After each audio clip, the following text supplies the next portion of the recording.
Good evening, Facebook, YouTube, and Twitter. This is Rich again, back for your third and final video blog of the night for Tuesday, September 8th, 2015, around 7:34 in the evening, Billerica, Massachusetts. Sun went down. It's going to be a hot one tomorrow, and it's going to be a rare September heat wave in Massachusetts. The last one happened in 1983. Get out and enjoy it, because probably there'll be no more heat waves into next year.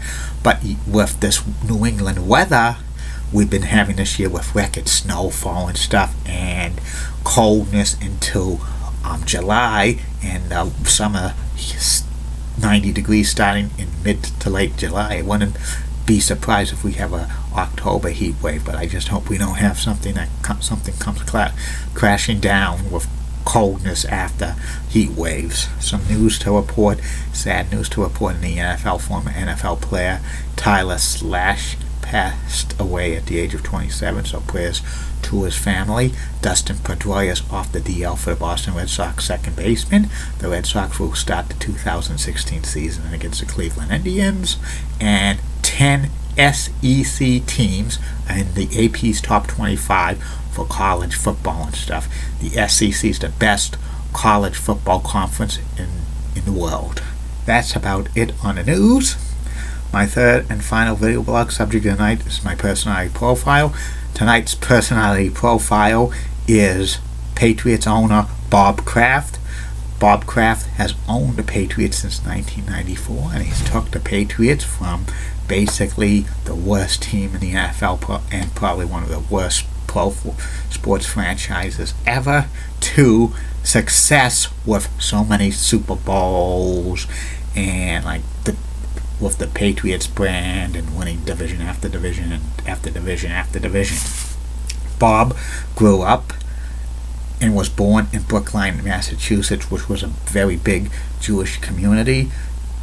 Bob grew up as an Orthodox Jew.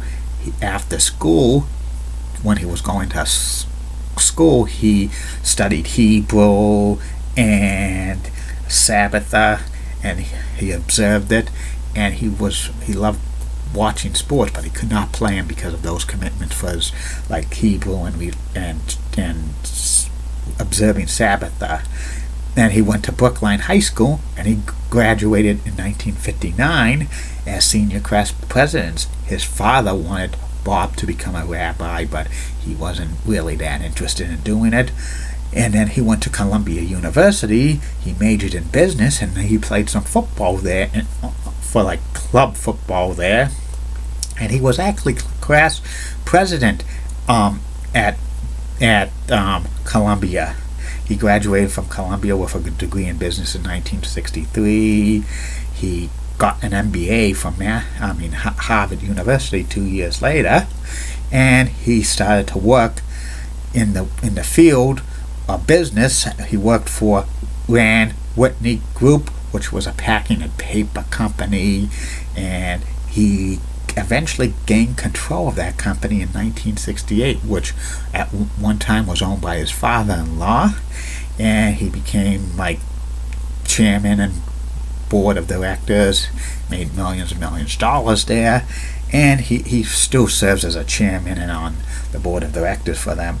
In 1972, Bob founded International Forest Products, which was like paper and packing, and they delivered all across the United States and all over the world and stuff. That made him a lot more money and stuff. Bob became an investor in a lot of stuff, including New England Television, which ran WANC Channel 7 in Boston for a while and stuff. He owned 25% of that, so he made a lot of money for that.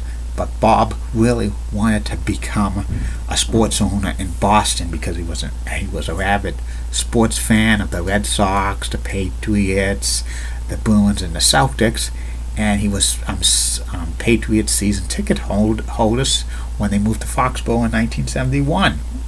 At first, Bob bought the Boston Lobsters of World Team Tennis in the 1970s, but that team folded and stuff. And then during the early to mid 80s, Bob started to acquire land around the old Foxborough Stadium, which was a dump. It was a big, gigantic high school stadium, like, that was so big it didn't have too many good seats there, and it had no luxury boxes. And he eventually got control of Foxborough Stadium and stuff, and he made sure the Patriots stayed there until their lease expired in the mid-1990s. There was at least 3 times Bob tried to buy the New England Patriots. One time in like 1988 from Bill Sullivan, but it was rejected, and a couple of times in the early 1990s from Victor Kiam and others, but he was rejected. Then in 1994, James Ornwright was going to move the Patriots to St. Louis, because that's where he was from, because St. Louis was building a football-only stadium. But Bob Kraft offered James Ornwright $172 million, then a record for a sale of an NFL team, which sent shockwaves across the entire NFL, because the Patriots weren't worth really $172 million back then, because they hardly sold out their games, and only 20,000 fans sometimes would show up to the games.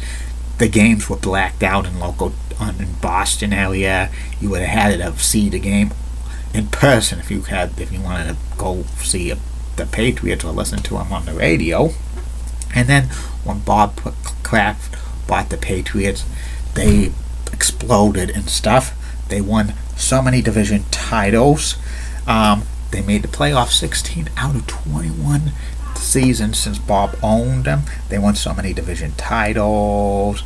They got a franchise quarterback in Tom Brady, an NFL Hall of Fame coach in Bill Belichick, and Bob Kraft had expanded the Patriots brand and stuff. They're like one of the biggest money-making team brands in all of sports. And Bob Kraft built Gillette Stadium to replace Foxborough Stadium, which was a complete dump, in 2002, $375 million. Bob Kraft got most of the money from his own and plus private donations. Not $1 for like Gillette Stadium was used by the taxpayers in Massachusetts, which that's a fact check. And then Bob Kraft built a shopping center and entertainment center in 2008 adjacent to the Gillette Stadium called Patriots Place, which had a lot of retail stores, restaurants, movie theater, and the Patriots Hall of Fame and stuff like that. Also, Bob Kraft owns the New England Revolution since 1996. They've been playing in either Foxborough Stadium or Gillette Stadium, but they want to build their own soccer-only stadium in Boston area and stuff like that. And Bob Kraft, since he's been becoming an NFL owner, he's been on numerous committees to help the NFL, which is pretty good. He's been one of the most influential owners. There's a push to get him into the Pro Football Hall of Fame and stuff. Also, Bob Kraft was one time on the board of directors for Viacom and CBS and so many other charities and stuff like that. He's also donated lots of money to various organizations and stuff. He even donates Revolution tickets and other tickets to local boys and girls clubs of Greater Boston area and in Massachusetts. I think Bob Kraft's donated a few like tickets to the Revolution, to the Boys and Girls Club, Greater Bellevue and stuff like that. And Bob Kraft's probably the best sports owner in the history of Boston sports teams, because he took the Patriots from basically nothing to make them like probably one of the top 10 sports brands in all professional sports. That's about it on Bob Kraft.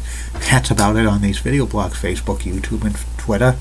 Tomorrow you're going to get 3 more of them.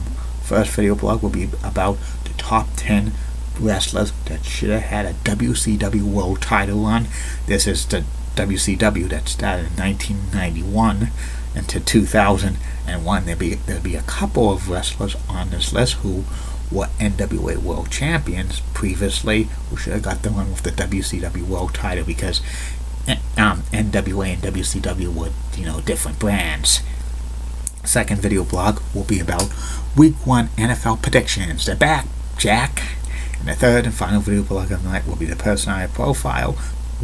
Tomorrow I'll profile Jeremy Jacobs. And Thursday I'm going to profile the late great Walter Brown. Keep calm, everybody. And I'm a Julie Brennan guy. Molly Rosenblatt, the Fox 35 rocks and has nice legs. Elizabeth Hart of Local 6 rocks. Amy Swansea rocks. Heidi Pratt has the nicest legs in the world. And in the words of Dee Patel, last week, no bus. Good night, and see you tomorrow. Getting more and more great response on these videos because everybody's getting to like them on Facebook, YouTube, and Twitter. And I'm up to 32 subscribers on YouTube. So keep the word up that these videos are awesome. Bye now.